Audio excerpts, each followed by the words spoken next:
Hi everybody, welcome back to my channel. For those of you who've been hanging with me some time, and welcome to those who are new to my channel. I'm Adele Levine, intuitive and medium.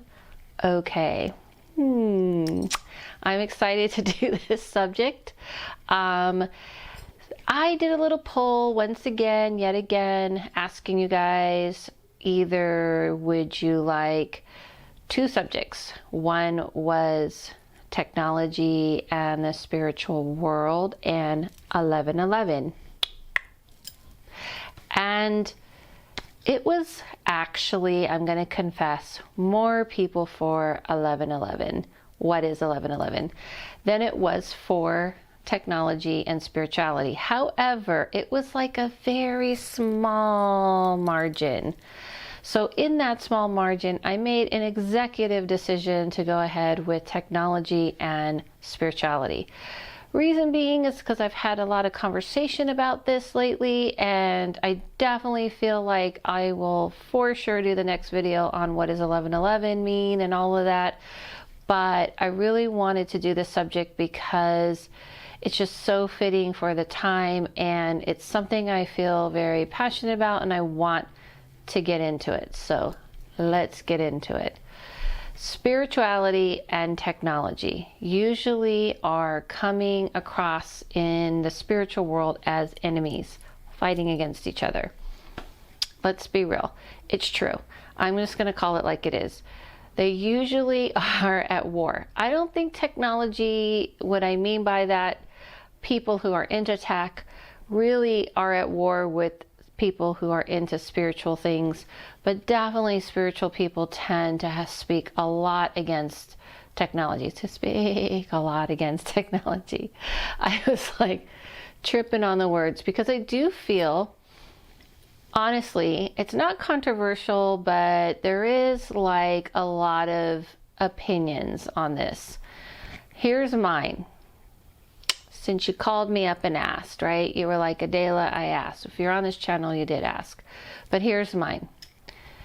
They go hand in hand, and I'm going to explain why. I believe that technology can help explain to you what the spiritual world is really like. I know that I feel like I'm stumbling a little bit because I know this is such a vast subject, and there are so many opinions on it. In the spirit world, as far as spirits and that realm, I want to explain why I feel like technology is helping us understand this. So when people ask me, what is it like? What are spirits doing?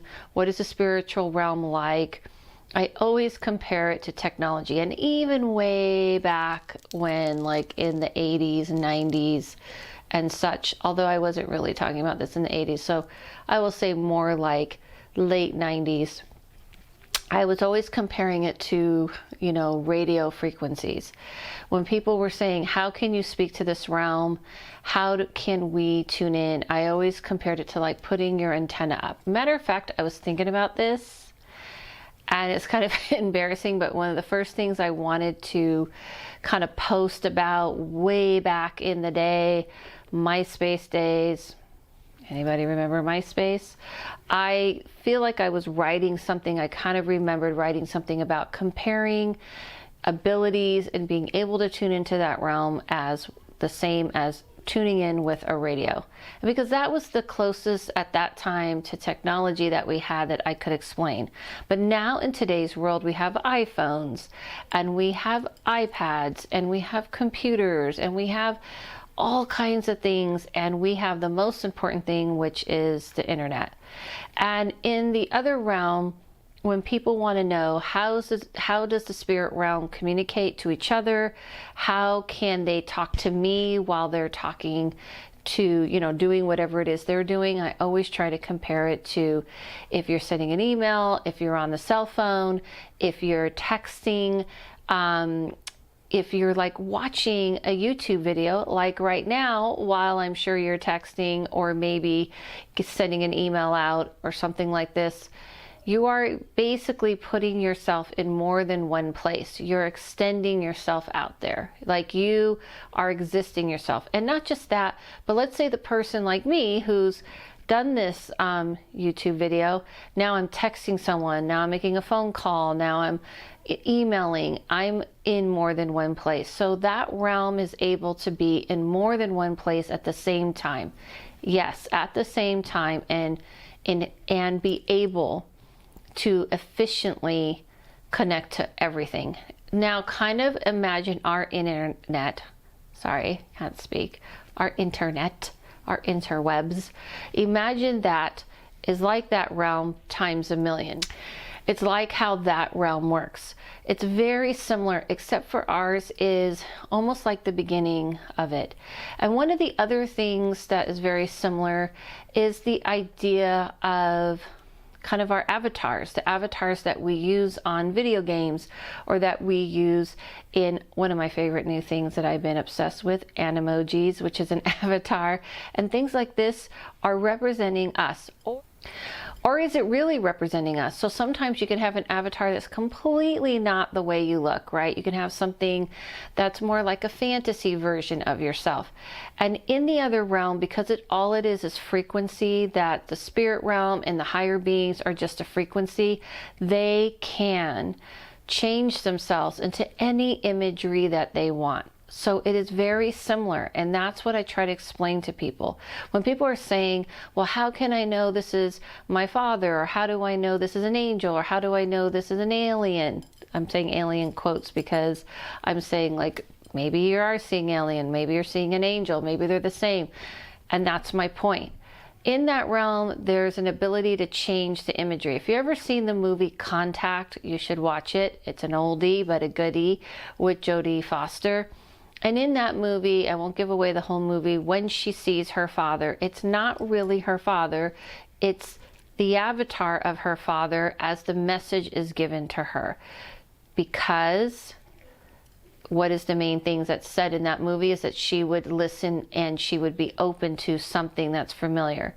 But the most important part of it is the fact that the energy that was speaking to her didn't need to be in a physical form. It could shift and change. And there's a lot of things about that movie, about travel and time travel and space travel. Space travel meaning like passing time and space, that is very similar to what I believe. Okay, so what does that all have to do with spirituality? My sense is that the more we understand that time and space isn't really a thing, that communicating and how we communicate together can surpass time and space. This is the same with technology. Not to mention, if you were to flash back in 1985 right now in your DeLorean car and you were able to go and time travel and you took like this, right? iPhone, right? And you were showing someone right now the iPhone and showing them what's going on. There's no way they would understand it, for one.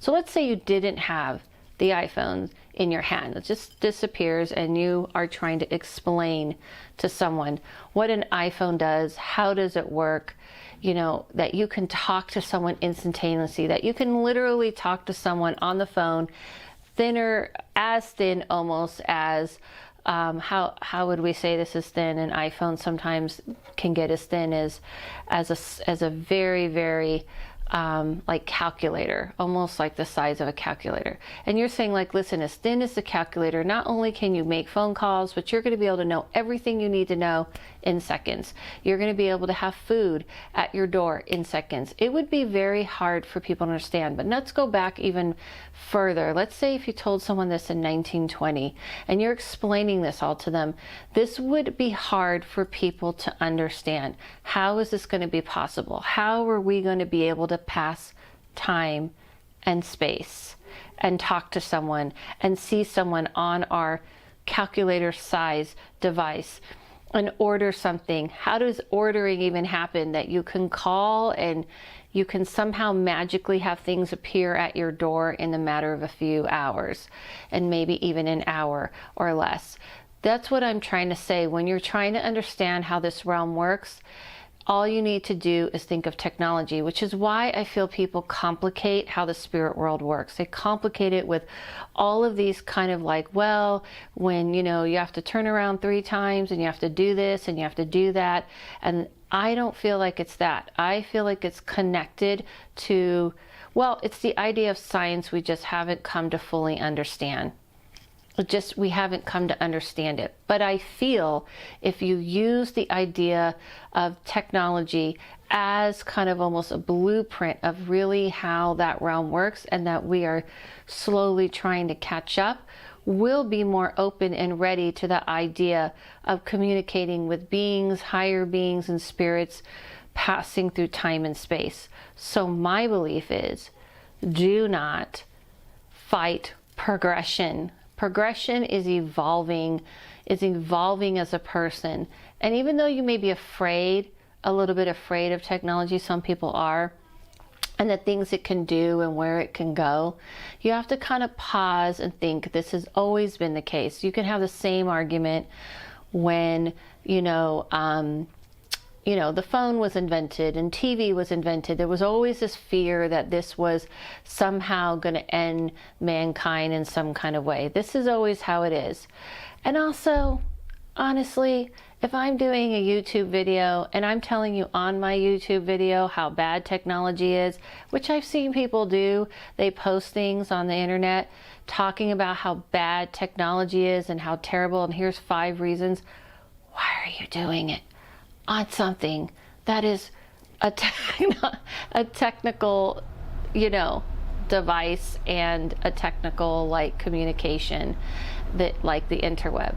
So I feel like when people are going down the road of demonizing something for progression, I always get leery of that.